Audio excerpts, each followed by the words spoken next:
gonna do a little update the past few days, and it's mostly me talking because Jamie's sick. Just got a minor cold. I have a minor cold, which feels as though this is just a sign of things to come. Yeah, I can't handle life. She drugged me off the couch to do this. We're on the couch. Well, she drugged me. My head was that way. She was laying down. Yeah. And now Toby's laying with my spot. But yesterday was my transvaginal ultrasound. I started my period on Friday, and yesterday was Monday, so they got me in there to do that. And they said that went good? Yeah, the person doing the ultrasound said as of right now everything looks okay. Basically they just like measured whatever inside my uterus, and then checked my follicles and make sure there were no like abnormalities within my area. So, and for anyone wondering, it's not too bad. It's just a like little probe thing they stick in there to measure, and yeah, it kind of just feels like a super tampon for women who use tampons. Oh, that's good to know. I gotta do that soon too. My period has not come yet, but I'm anticipating it in the next few days. So then I gotta do my 3-day blood situation. So coming up. Then as soon as she gets that testing done, we get to schedule our final consult, and they'll go over all of the whole gamut. And you know, kind of when we will be starting everything. And so yeah, we're just waiting on her to bleed. Darn it. Yesterday was kind of hard doing the anything that was inward focused for me personally. We live in Vegas, so that's, as many of you probably know if you're watching this vlog, you also know that there was a mass shooting Sunday night, and I worked very early the next morning, so I woke up, you know, in like the 2 o'clock hour of the morning, and she woke me, and she usually like says goodbye and like gives me a kiss or something, but she's like, be safe today, and it kind of startled me awake, and I was like, what, why are you saying that? At the time they didn't know who the shooter was or anything. They were, you know, still on the search, and that's what I like woke up to that news, and that kind of scared me, and knowing I had to go to work and leave her home alone was kind of scary. And yeah, and I was nervous because I turned on the TV and like I didn't know what was going on, and I was afraid for you to go to work. Yeah. Yeah, this was tough. Like it is. I mean, it's just a senseless, just terrible. It's awful. Yeah, it shook me to my core, and I was working all day, and I work at a very popular location, coffee shop, and so that we had first responders coming in, nurses who were up all night. We even had the festival goers, those who had attended the festival, like who may have been on their way home or whatever, in our cafe and in our drive-thru, and people, you know, we actually had one customer, and I didn't know this at the time, but I found out today, we had one customer while she ordered her drink at the drive-thru, and while she was sitting at the window, she was talking to one of our baristas, and then kind of looked at her phone and just started sobbing, and we don't know what happened, but we're assuming she found out something pretty heartbreaking. Wow. So it just it's affecting everyone in our city, and of course people in our country. And yeah, I mean, we're definitely, I'm really thankful that we don't know anyone that's been, I mean, yeah, highly, I mean, we know of people that were injured. I don't know of anyone, I don't know anyone that has died that I know of.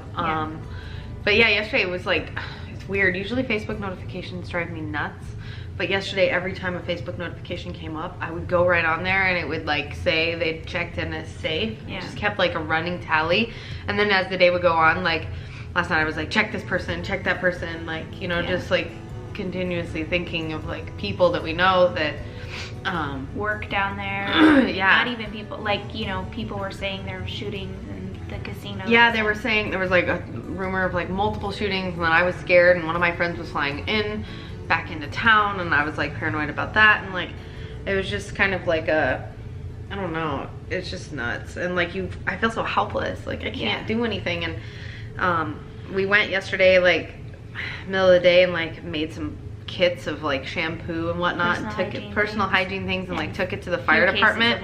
Yeah, some water. But it's like, it's just, I'm not to discount, because this community is like come together big time, like hugely. So many, like they're booked out to like Friday now, like for blood. Giving blood. Yeah, and like all the places where they're asking for donations, we're getting full to capacity. Yeah, of donations. And Vegas isn't, it's not a tight-knit community. I mean, in a way it's a small city. You bump into people that know people that you know, and just that type of thing, but it doesn't feel like a community. It doesn't. And we definitely came together, like this community. I mean, just seeing, you know, like I said, I work in a very popular coffee shop, and that, you know, just seeing like how us as a store took care of like a lot of the first, like we were just giving away drinks, and we were like, please do not worry about me. Like you did whatever you could to, like, it was really cool that you guys did that, create like comfort, and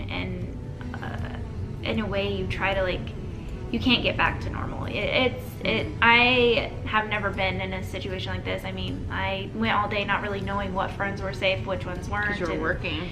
I didn't really get to check my phone very often, and so it was hard going all day and like trying to keep a good composure for the customers, and not really. I mean, it's so close, and I pass Las Vegas Boulevard every day on my way to work. You know, and it's just, it was really hard. It was hard to think about myself when I went to the fertility doctor, and it was like, you know, and it just, for me, this incident, as heartbreaking as it is, it makes me want to, you know, if I'm gonna bring a child into this world, I want to raise someone who is going to create more love and acceptance and compassion in this world. Like that's really like the legacy we want to leave behind. Yeah, it like has definitely grounded me, like, as a human, because we're just humans right now, living together, trying to be loving to each other.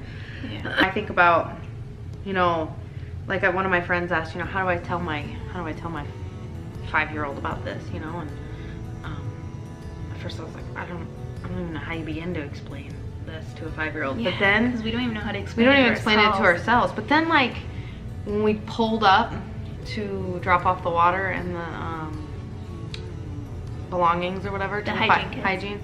Sorry. The personal hygiene stuff. We saw someone we know, and he brought all of his kids, and one of them was probably, the youngest is like 6, I think. The youngest is probably like 6. 6%. And I thought to myself, that's how you tell them. That's how you tell them what's going on. You don't tell them about the gory details and how that there's blood all over the hospitals. Yeah. You don't tell them that there's a man that, you don't give them details of that. You say, hey, you know what? Something went wrong today, and we're gonna do something different. And you go out and you tell your kids, this is who we are in the world, you know? And of course you have to kind of let them know what's going on. But to me, it just hit me like, okay, that's what's up. That's the kid I want to raise. The one that wakes up in the morning and goes to school and says, how can I help you?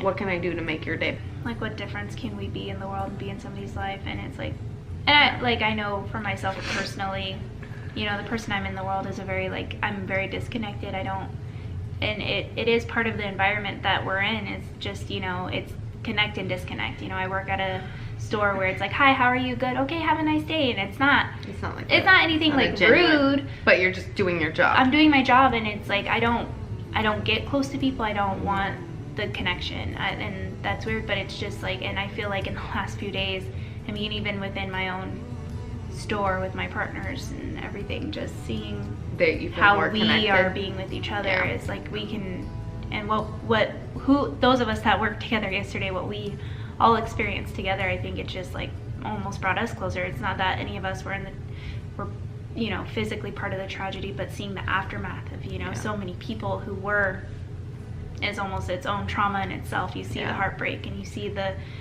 you know, just these people who have, like, they don't know what to do. They look lost, and you're like, here, take coffee, something, you know, and you don't know how.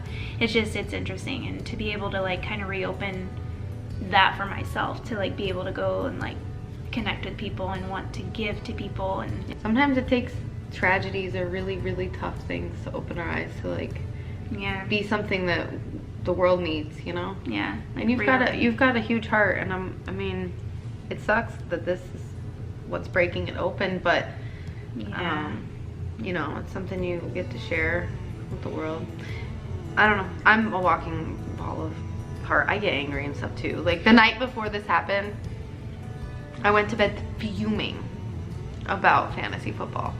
I woke up that next day and was like, that's okay. None of that matters. That doesn't matter. It just didn't matter. And I ended up winning for the week. And at the end of the day, like, I was like, it's just not what's important in my life right now, fantasy football.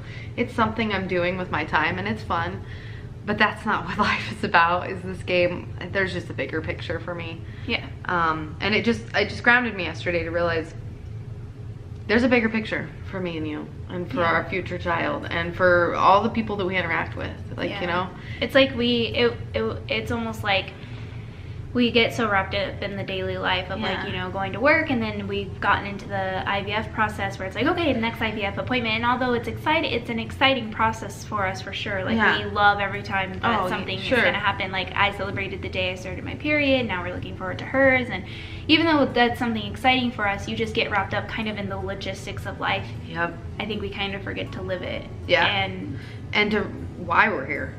And I mean, for me, I'm not here to just go throughout life with no meaning. I'm not here to just get up in the morning, go to work, come home, do my chores, and that's not my purpose. And it was yesterday I was like, okay, I'm here for something bigger, and I need to remember that, and be giving, and just be that difference for people, and love people where they're at. Like, I attended this leadership university, and one thing that, like, I walked away with from that was, like, always questioning, like, will this matter at my funeral?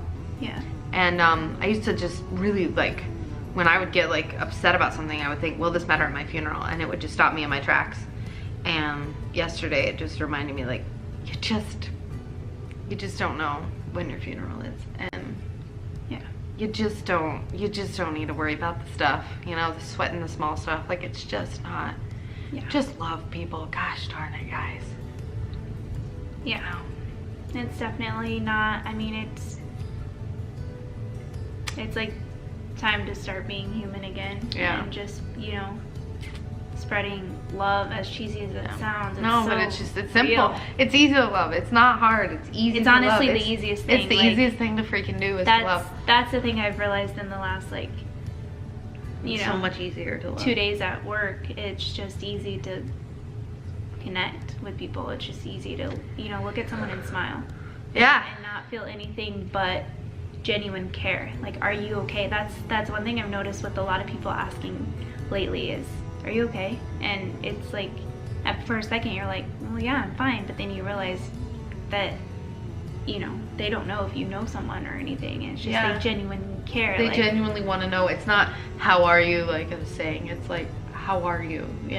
So many caring people about each other. So it's definitely as you know, usually our vlogs are very, you know, excitable and updates, and although this is a minor update, we wanted to share, like, our hearts and our feelings, because this unfortunately hit really close to home for both of us. I mean, it is in our home city, and oh, for sure. So, and you just don't know the difference you can make. Somebody could be right there on the edge and you care for 1 second. The cashier at Target could be at the end of their rope, and you just take a minute and smile and acknowledge them and change their whole day. You don't know. You know? So that's what's up over here. Go hug a loved one. Yes, please. Call somebody. The person that popped in your mind when I said that, call them. Yeah, seriously. Thanks for watching. Thank you. Bye. Bye.